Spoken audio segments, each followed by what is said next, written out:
کہا کہ فلاح پانا تمہاری ضرورت ہے، اور فلاح کیسے ہوگی؟ تزکیے سے حاصل ہوگی۔ اور تزکیہ کیا ہے؟ تزکیہ تمہارے باطن کی ستھرائی کا نام ہے، اندر کی پاکیزگی کا نام ہے، تمہارے دامن کی عفت کا نام ہے، تمہارے خیالوں اور سوچوں کی طہارت کا نام ہے، تمہارے طرز معاشرت کی خوبصورتی کا نام ہے، تمہارے انداز حیات کی ندرت کا نام ہے، تمہاری زندگی کا جمال تزکیہ ہے، خوبصورتی تزکیہ ہے۔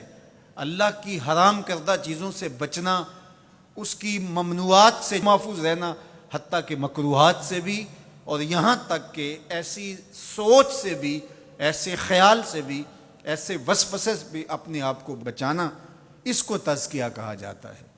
اور اللہ تعالیٰ جل شانہ نے یہاں ارشاد فرمایا قد افلح من تزکا، جس نے اپنے اندر کو ستھرا کر لیا۔ باہر تو مل مل کے سارے ہی دھوتے ہیں، لباس پہ بھی سلوٹ نہیں پڑنے دیتے، اور اپنے بدن پہ ایک ریزہ مٹی کا بھی پڑ جائے تو وہ بھی جھاڑتے ہیں۔ کہا یہ بھی اچھی بات ہے، اسلام ستھرائی کا دین ہے، صفائی کا دین ہے، لیکن اس سے کہیں زیادہ اہمیت ہمارے باطن کی صفائی کی ہے، ہمارے اندر کے ستھرا ہونے کی ہے۔ تزکیہ مقصود ہے۔ اب یہ تزکیہ کس طرح ہم حاصل کریں؟ ایک تو اسی آیت کریمہ میں ارشاد فرمایا فذکر اسم ربہ، اپنے رب کا نام ذکر کیا، نام پکارا، یعنی ذکر الہی یہ حصول تزکیہ کا سبب ہوا۔ فصلی، اور دوسری بات ارشاد فرمائی نماز۔ تو یہ تزکیے کا نتیجہ بھی ہے کہ جب اندر تزکیے کے نور سے مالا مال ہوگا تو پھر پیشانی سجدے میں ضرور جھکے گی۔ اللہ کی بندگی یہ بندے کا مزاج ہوگا۔ اور دوسرا یہ ہے کہ اگر یہ تم حاصل کرنا چاہو تو پھر تمہیں اس عمل سے بھی گزرنا پڑے گا، اور اللہ کا ذکر تمہارے اندر کے زنگ اتارے گا۔ تو جب دل کا زنگ اترا تو دل مزکہ ہو گیا، دل کو تزکیے کی دولت نصیب ہو گئی۔ اور دوسرے مقام پہ اللہ کے محبوب علیہ الصلوۃ والسلام نے دل کے زنگ اتارنے کا جو ایک نسخہ ارشاد فرمایا وہ یہ ہے کہ دل کا زنگ قرآن مجید کی تلاوت سے اترتا ہے۔ اب ذرا دیکھیے قرآن مجید میں بھی اس پر بڑی خوبصورتی کے ساتھ ارشاد فرمایا گیا۔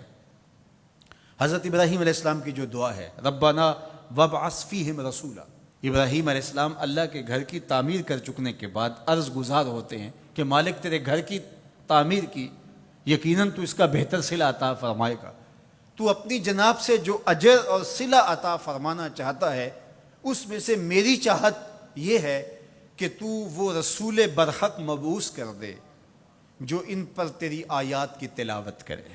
اور اس دعا کا ذکر اللہ تعالیٰ نے قرآن مجید میں کیا، اور جس مقام پہ دعا کی اس مقام کو بھی محفوظ رکھا۔ واتخذوا من مقام ابراہیم مصلی، کہا اس کو جائے نماز بنا لو۔ آپ نے حج یا عمرے کی سعادت پائی ہو تو وہاں مطاف سے تو ہر رکاوٹ اٹھائی جاتی ہے کہ طواف کرنے والوں کو کوئی دقت نہ ہو، اور یہاں یہ پتھر نصب کیا ہوا ہے، یا اللہ تیرے گھر کے سامنے یہ پتھر تو نے تو پتھروں سے دور ہٹایا تھا، لیکن اس پتھر کے نیڑے آ کے سجدہ کرنے کا کہا گیا۔ واتخذوا من مقام ابراہیم مصلی، طواف کر لیا، عمرہ کر لیا، حج کی سعادت پائی، طواف زیارت کر لیا، لیکن کہا کہ تمہارا طواف نہیں مانوں گا جب تک 2 رکعت یہاں نہیں پڑھو گے جہاں میرے یار کے قدم لگے۔ یا اللہ تیرے گھر کا طواف ہو گیا، کوئی کسر رہ تو نہیں گئی تھی؟ کہا محبت کی بولی جانتے ہو تو یار کا ڈیرا اچھا لگتا ہے، اتنی دیر تک تمہارا طواف ہی قبول نہیں جب تک یہاں ماتھا نہیں رگڑو گے جہاں میرے یار کے، میرے خلیل کے قدم لگے۔ اب وہاں پیشانی رگڑائی جا رہی ہے اور وہاں ماتھا رگڑا جا رہا ہے۔ کہا یہ مقام ابراہیم ہے، یہ عزت کا مقام ہے، اس پتھر کے نیڑے لایا جا رہا ہے۔ وہ بھی پتھر ہے، کالے رنگ کا پتھر ہے، لیکن اس کو چومنے کی تلقین کی، ادب سے چوما جا رہا ہے، عقیدت سے چھوا جا رہا ہے، پیار سے دیکھا جا رہا ہے۔ میں نے بوڑھے اشخاص کو بھی دیکھا کہ ہتھیلیوں پہ جان رکھ کے پتھر کو چومنے کے لیے بے چین ہے۔ اکلوتے بیٹے کو چومنے کے لیے ماں کی وہ تڑپ نہیں ہوتی جو اس پتھر کو چومنے کے لیے کلیجے کے اندر بے تابی اور ایک بے چینی اور اضطراب ہوتا ہے، مجھے ایک بوسہ میسر آ جائے۔ یہ تڑپ کیوں؟ یہ راز حضرت عمر نے کھولا۔ حجر اسود کو چوم رہے تھے اور چومنے سے پہلے بولے اے حجر اسود تجھے کبھی نہ چومتا اگر میرے حضور نے نہ چوما ہوتا۔ ہم نے قطرہ دیکھا نہ کبھی دریا پہ غور کیا، بس جہاں تیری جھلک نظر آئی وہیں ڈوب گئے۔ تو یہ عقیدتوں کے رنگ ہیں، یہ محبتوں کے روپ ہیں، یہ الفتوں کا ایک عجیب جہان ہے جو ہم نے یہاں آباد دیکھا۔